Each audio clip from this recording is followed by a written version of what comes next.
말이 많았던 양도세 중과 유예가 드디어 5월 9일 종료됩니다. 전 정권에서는 매년 1년씩 중과 제도를 유예해 왔었는데 이번에는 그런 생각을 아주 조금이라도 하지 못하게끔 정말 강력하게 정책을 추진할 것으로 보입니다. 하지만 지금 서울 전역 그리고 경기도 주요 지역은 이미 토지거래허가 구역이기 때문에 실거주를 해야 하는 요건이 있습니다. 하지만 다주택자라면 당연히 세입자를 받고 있을 테니까 실제 입주가 안 되는 상황으로 이어집니다. 그래서 집을 팔라고 독려를 하고 겁도 주고 하고 있지만 실제로는 집을 팔 수 없는 그런 상황이었죠. 하지만 이번에는 정말 양도세 중과 유예를 종료할 생각인 것 같습니다. 실거주자라면 세입자의 만기 종료일까지도 양도세를 중과하지 않고 5월 9일이 지났다고 하더라도 유예를 해준다는 내용이 어느 정도는 정리가 되어가는 것 같습니다. 지금은 법령이 있다면 그 법령이 있지만 예외 조항도 많고 그 적용 시점도 다 너무 달라서 너무 복잡하긴 합니다. 오늘은 양도세 중과 유예 종료에 대한 상황별 정리를 깔끔하게 한번 해보겠습니다. 그리고 이렇게 되면 누가 유리하고 또 누가 조급해질까요? 한번 시작해보겠습니다. 일단 첫 번째, 다주택자 양도세 중과 유예는 26년 5월 9일에 확실하게 종료가 될 것으로 보입니다. 종료가 된다는 걸 전제로 지금도 관련 내용들이 나오고 있습니다. 하지만 현장에서는 제일 혼란스러운 게 뭐냐면 그럼 5월 9일까지 잔금을 쳐야 하나? 라는 생각이 들 겁니다. 이번 정부에서는 어느 정도는 빠져나갈 틈을 주기는 했습니다. 예전처럼 딱 5월 9일까지 잔금을 해야 한다는 게 아니라 5월 9일 전까지 매매 계약을 체결하고 계약금만 지급했다면 양도세를 중과하지 않겠다는 거죠. 그리고 두 번째가 오늘의 메인입니다. 요즘은 다주택자들이 집을 팔려고 해도 세입자가 있으면 팔고 싶어도 못 파는 경우가 굉장히 많습니다. 왜냐면 조정대상 지역이든 토지거래 허가 구역이든 매수자에게 실거주 의무가 있기 때문이죠. 그런데 지금 집에 세입자가 살고 있다면 당연히 실입주를 못하게 되니까 매매를 할 수가 없습니다. 그래서 이번에 나온 보완책이 바로 이겁니다. 무주택자가 다주택자가 가진 조정대상 지역에 집을 사는데 그 집에 임차인이 거주 중이라면 실거주 의무를 임대차 종료 시점까지 유예해 주겠다. 단 무한정은 아니고 최대 가능한 기간이 정해져 있습니다. 늦어도 2028년 2월 11일까지는 입주를 해야 된다는 겁니다. 이걸 한 줄로 요약하면 정부가 사실상 잠깐의 갭 투자 비슷한 기간을 열어준 셈이라는 거죠. 세입자 계약 끝날 때까진 기다려도 된다는 의미니까요. 세 번째는 실거주만 풀어주면 뭐합니까? 대출받는 사람은 또 전입 때문에 걸리잖아요. 기존에는 규제지역에서 담보대출을 받게 되면 대출 실행일로부터 6개월 이내에 전입을 해야 됐습니다. 하지만 이번에는 이렇게 적용됩니다. 대출 실행일 6개월과 임대차 종료일 플러스 1개월 중 둘 중 더 늦은 날까지 전입을 하면 됩니다. 즉 세입자 퇴거를 기다려줄 수 있게 구조를 맞춘 겁니다. 하지만 이 부분도 사실 대출 규제가 있는 현재 상황에서는 실효성이 그렇게 크지는 않을 수 있어도 전입 의무를 유예해준다는 것은 큰 변화라고 생각을 합니다. 그리고 지금까지 말한 곳의 대상이 지역별로 다릅니다. 이게 사실은 중요한 부분입니다. 이번에 이재명 정권에서 지정한 규제지역 말고 이미 규제지역으로 분류가 되었던 강남 서초, 송파, 용산, 소위 강남 3구와 용산은 기존의 토지거래허가 구역의 취지에 맞게 4개월 이내에 전입 의무가 있고 이번에 신규 적용된 그 외 조정 대상 지역들은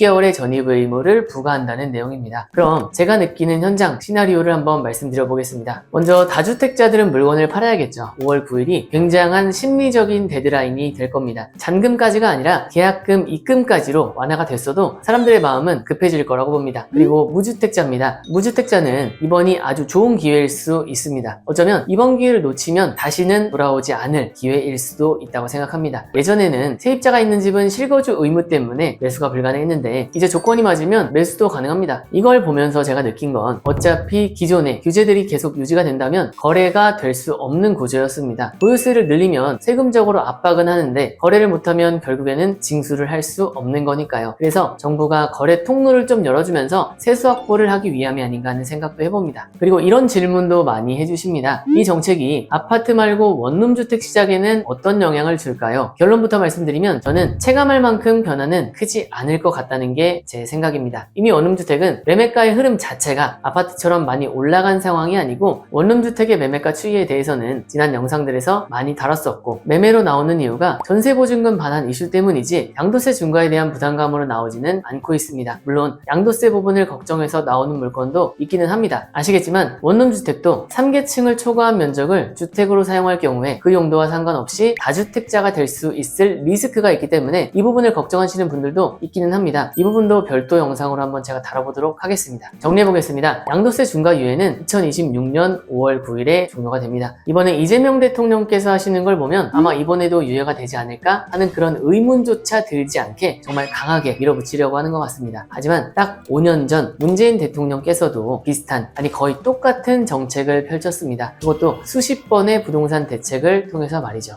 과연 이번에는 어떻게 흘러갈까요? 문재인 대통령 시절처럼 집값의 폭등으로 이어질까요? 아니면 이재명 대통령의 뜻대로 집값이 잡히는 결과로 이어질까요? 여러분들과 함께 소통하기 위해서 단톡방을 개설했습니다. 실시간 부동산 시황이나 부동산 관련 뉴스 같은 것들을 공유할 예정이고, 건물 매매를 망설이시는 분들을 위한 원데이 스터디도 함께 진행해 볼 예정이니까 많은 참여 부탁드리겠습니다. 단톡방 링크는 고정 댓글에 남겨두겠습니다. 오늘 영상도 마치겠습니다. 감사합니다.